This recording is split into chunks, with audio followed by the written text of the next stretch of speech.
Olá, querida aluna do sexto ano, seja bem-vindo a mais uma videoaula de língua portuguesa, ao nosso projeto TV Araxá Educa. Eu sou a professora Nadi e continuo te acompanhando nos seus estudos de língua portuguesa. Lembrando que esses vídeos educativos são complementos das aulas que você tem na sua escola. Anteriormente, nós falamos um pouquinho sobre os contos, sobre esse gênero textual. Hoje nós vamos aprofundar nesse assunto. Bom, gênero conto, ele é caracterizado por ser uma narrativa literária curta, tendo começo, meio e fim. São histórias narradas de maneira breve, porém o suficiente para que tenha um sentido completo. Dentro do conto, eu tenho a possibilidade de diferentes tipos de narrador. Quando o narrador participa ativamente na história, eu digo que ele é um narrador personagem. Quando o narrador ele conta a história, mas ele não participa diretamente, eu digo que é um narrador observador. E quando ele não participa da história, mas ele conhece muito bem e passa suas impressões, os seus sentimentos, eu digo que ele é um narrador onisciente.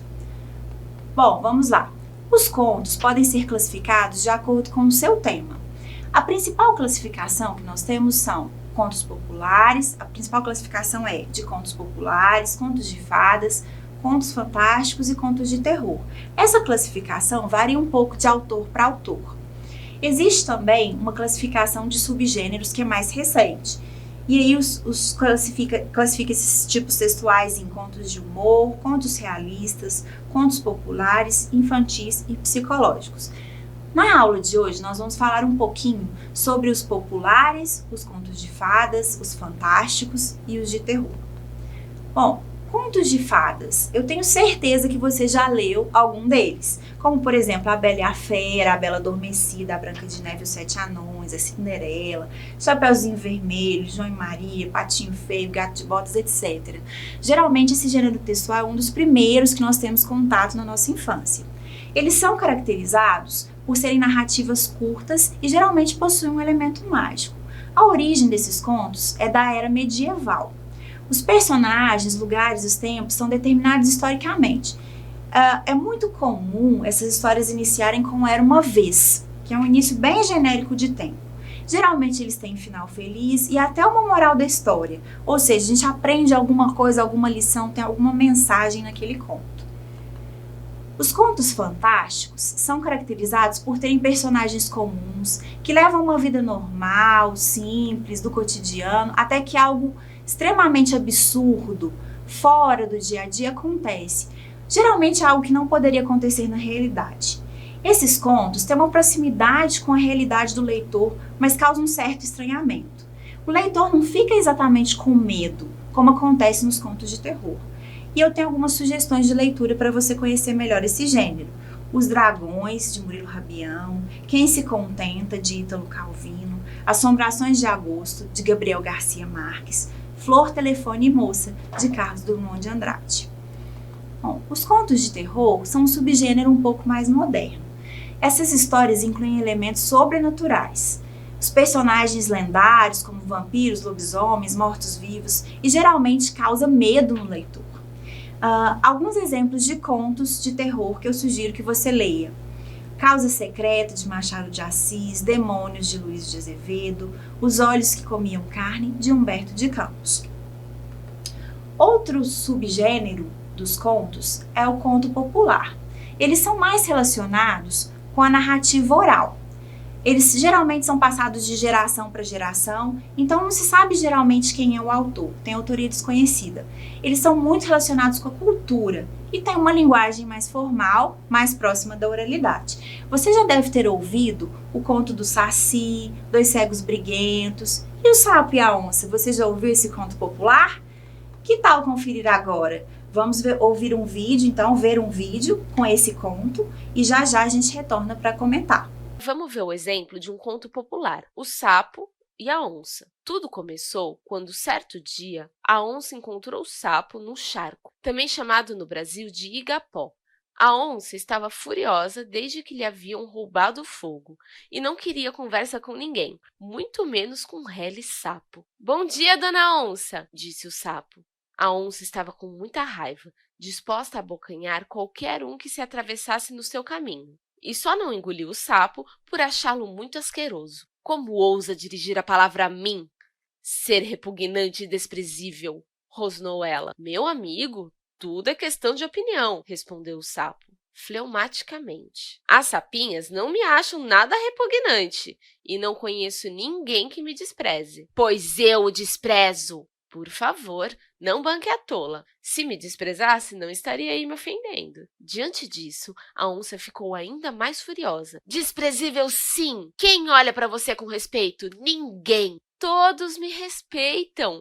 Meu grito, por exemplo, é o que infunde mais terror em toda a floresta. Pela primeira vez, desde que lhe haviam surrupiado o fogo, a onça arreganhou os dentes sem ser de raiva e despejou uma gargalhada. Ria e o mundo rirá contigo, disse o sapo superiormente. Quer dizer que o seu rugido é o mais apavorante da floresta? Disse a onça após recuperar o fôlego. Pois essa eu pago para ver. Então, a onça trepou numa pedra e lançou aos ares o seu urro mais tétrico e desafiador. Instantaneamente, uma algazarra de coisas fugindo por terra, céu e água agitou a floresta. Foi tamanha balbúrdia que, durante cerca de 5 minutos, só se escutou o eco horrendo da fera e das criaturas se atropelando na fuga. Somente quando o último eco de seu grito se desfez no ar, a onça desceu lentamente do seu pedestal de glória. Sua cabeça estava erguida, e um brilho insuportável de soberba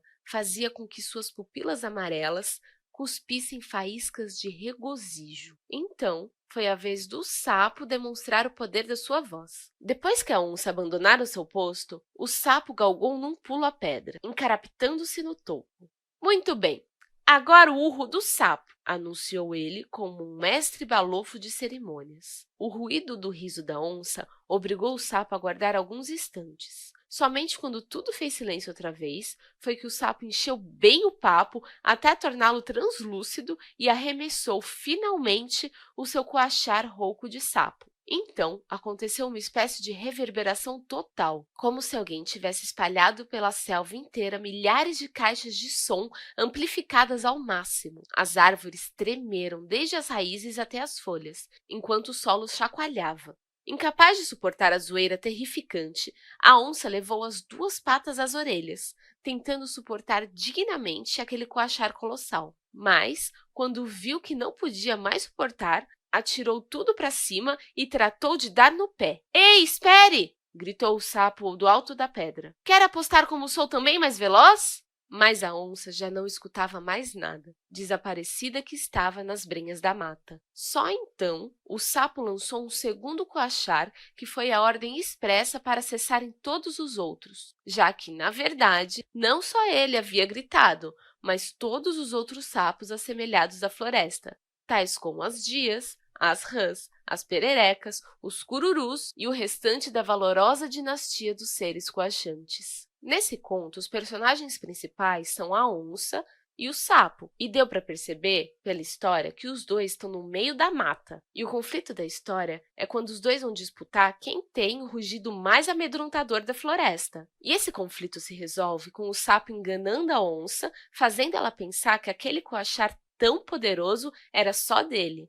Para resumir, os contos são histórias muito curtas e surgiram da prática oral de se contar histórias. Dessa prática nasceram os contos populares e também outros subgêneros de contos, por exemplo, os de terror, os contos de fadas, os contos maravilhosos e vários outros tipos. Para entender melhor o conto e qualquer outra história que você leia, é legal perceber sobre quem você está lendo, onde essa história está se passando e também qual é o conflito a ser resolvido.